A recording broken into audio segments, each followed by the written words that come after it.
They shall be my finest warriors, these men who give of themselves to me. Like clay I shall mold them, and in the furnace of war I shall forge them. They shall be of iron will and steely sinew. In great armor I shall clad them, and with the mightiest guns shall they be armed. They will be untouched by plague or disease. No sickness shall blight them. They shall have such tactics, strategies, and machines that no foe will best them in battle. They are my bulwark against the terror. They are the defenders of humanity. They are my space marines, and they shall know no fear. These were the words spoken of the mythically powerful space marines near the tail end of the Unification Wars and around the time of the beginning of the Great Crusade by the piece of shit, horrid fascist known as the Emperor of Mankind.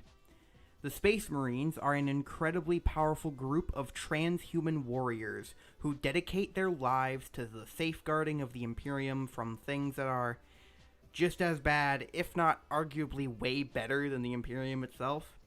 They're regarded as the ultimate warriors of the Imperium, the greatest fighting force the galaxy has ever seen, with one regarded as chief among them all, the Ultramarines. The Ultramarines are the 14th Legion of Space Marines, sired by the 14th Primarch, Robude Guilliman. We'll just call him Guilliman because I'm pretty sure I'm mispronouncing his first name. They're known for their Greco-Roman aesthetic and culture, and they're also widely disliked by the fan base. Like, they're one of the most consistently ragged on parts of the entirety of 40k's lore, and that's saying something. But why? Well, this time around I actually have something more productive to say than in my last video, where the reason was basically just people not liking their over 3-decade-old sci-fi franchise changing. But to give you the short and sweet of it, Space Marines are the poster children of the franchise, and got 3 model line updates as of writing this video in just the year 2020. While Craftworld Eldar haven't gotten any new models since, let me just find this here. 1998!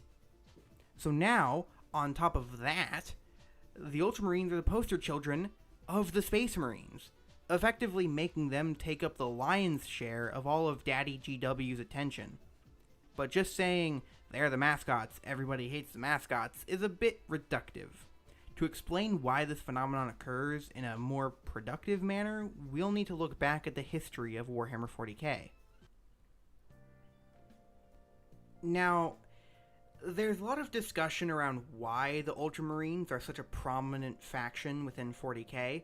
Specifically, there's a lot of people who would have you believe that this is purely the fault of Matt Ward, who was a writer and game designer for Games Workshop throughout the 2000s and early 2010s. In truth, however, it's not nearly as simple as this. Matt Ward only started writing codices with 5th edition, meaning that there were 4 editions before he showed up, and in nearly every other previous edition, Ultramarines were still treated as the default Space Marine chapter. Don't believe me? Well, in 2nd edition, the default standard Space Marine Codex, the one meant for Codex-compliant Space Marines, was literally called Codex Ultramarines. In 4th edition, the cover art had Ultramarines on it, and so too were they on the cover and back of the 5th and 6th edition Codex Space Marines rulebooks. Really, only in 3rd edition were the Ultramarines not treated as the standard Space Marine template. This is something that predates Matt Ward's presence in the company as a game designer by over a decade. Games Workshop has an awful tendency to be about as transparent with how it works internally as literally a wall. But nevertheless, Games Workshop is a giant multimedia corporation, and like all corporations, it's covered with levels and levels of corporate bureaucracy where, if we were to see it all mapped out, would probably be hard to physically comprehend. In that kind of system, no one writer would have enough power to single-handedly decide to change the mascot of the company's most successful brand. So why is this obviously false, easily fact-checked rumor about Matt Ward ruining 40k by making Ultramarines the mascot of the entire series so widespread?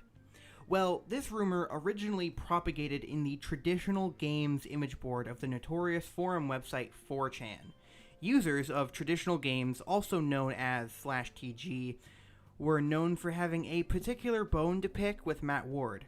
TG users would go on to make 1D4chan, an aggregate of false information specifically catered to their smooth channer brains who hate women and minorities. And now, whenever anybody is first getting into the hobby, it's likely that the first thing they're told is, go to 1D4chan. When these new fans go to 1D4chan, see all the stuff about Matt Ward, and because they don't know enough about 40k to be able to fact check this, they just take it at face value. This is just how misinformation spreads. So now that we have covered the how, both how Ultramarines have always been the mascot of the Space Marine faction, and thus by extension 40k as a whole, and how some common misconceptions surrounding this topic spreads, let's talk about the why. Why are Ultramarines the mascot of the Space Marines, and why are they so widely disliked by the rest of the fandom? Well, to start, I believe that Ultramarines were almost handcrafted to be perfectly suited to be the foremost chapter of Space Marines. This is where we get into some lore. After the Horus Heresy, Gilliman felt that the interlegionary civil wars only occurred because of how strong a single legion of Space Marines was allowed to get. That if the power of a legion was split up into hundreds of smaller legions, which he called chapters, then no one army of Space Marines would ever be able to get powerful enough to threaten the whole of the Imperium. He wrote this all into a book he would go on to call the Codex Astartes. His Ultramarine sons readily adopted this, and so too did most of the remaining Loyalist Space Marine legions, which created what was known as the First Founding, where all the legions of Space Marines who agreed to follow the Codex split their numbers up into the first generation of successor chapters. This event defines Ultramarines as a chapter. It establishes that Ultramarine culture is now flexible, that they are ready and willing to reorganize themselves if the needs of the galaxy require it. In the 42nd millennium, after the fall of Cadia and the reawakening of Hilliman, the Ultramarines ditched the Codex and went back to a more Legion-esque internal structure, having 13,000 Space Marines by the end of the 14th Black Crusade. This is, to me, what makes Ultramarines so interesting as a chapter, and it's what makes them so perfectly fit to be the sort of mascot chapter of the entire army, and thus the poster children of 40k as a whole. Most Space Marines are warriors, paladins of holy orders steeped in so many layers of ritual and ceremony that it becomes bloated and impractical. But an Ultramarine is a soldier, rigidly disciplined and versatile, who refuses to sacrifice efficiency for the sake of their own cultural edicts. This means you don't feel any pressure in making your army any one way. To play White Scars, you usually use more Bikers. To play Salamanders, more Flamers. Raven Guard, more Assault Marines, etc. What do the Ultramarines use? What do you want them to use? They don't define themselves so rigidly around having one strategy, and so because of that, your lists with them can look however you want and still be considered accurate to their lore. This is why they're such a fitting mascot for the 40k universe, because they're one of the best entry points into the 40k faction, plus they're really easy to paint. However, all the reasons they make for a perfectly fitting mascot are all the reasons they're also so hated. They're often a giant army of Marines who never fail, never have anything wrong happen to them, and always succeed at what they try to do with relative ease and are adored by all as the greatest protectors of mankind.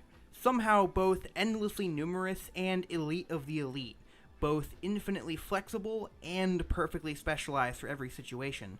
A lot of people don't like Ultramarines because they always end up stealing the thunder of any faction they're surrounded by. And if your favorite faction is primarily defined around dying in the millions and then being heroically saved by the Ultramarines, it can be pretty embittering. And yeah, I have no defense of this. GW has a tendency to seriously play favorites with its factions, deciding one or two factions to actually give any sort of real attention to, and then leaving the others to the wayside in order to further collect dust. This is one of those episodes of Y'all Are Just Mean that I can't give too much of a spirited defense of the flaws people point out in the Ultramarines, because they tend to be pretty accurate. Instead, I wanted to highlight what I thought made Ultramarines cool in spite of those flaws, which is their willingness to adapt and how they contrast the rest of the original legions with how they act more akin to regimented and disciplined soldiers than the Knight Crusaders of the other chapters. This actually plays into their historical inspiration. The Ultramarines, from their chapter emblem to their general aesthetic, invoke the historical antiquity of Greece and Rome, two nations which defined largely how modern militaries are organized and ran today. I think Ultramarines can be interesting. In fact, I think Ultramarines are interesting. And oftentimes, they're even enjoyable to read about, even though they are a heavily flawed faction. I guess that's all I have to say. Oh, yeah, and don't fucking throw a single writer under the bus for everything you don't like about a sci-fi franchise. Seriously, the things Matt Ward went through while writing for GW is goddamn appalling, and all because a small army of angry neckbeards needed someone to blame all their problems on. Learn to be an adult already. Holy Jesus!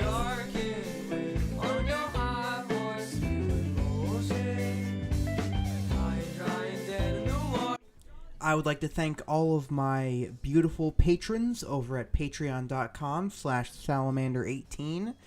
That's patreon.com/salamander18. Their names are Shopping Cart, Serena J. Fleming, Randon Pearson, Paul Camogliano. I hope I'm pronouncing your name right. If I'm not, message me. Jamie Harris, Azrael Prime, and my highest donor, Lucifer King.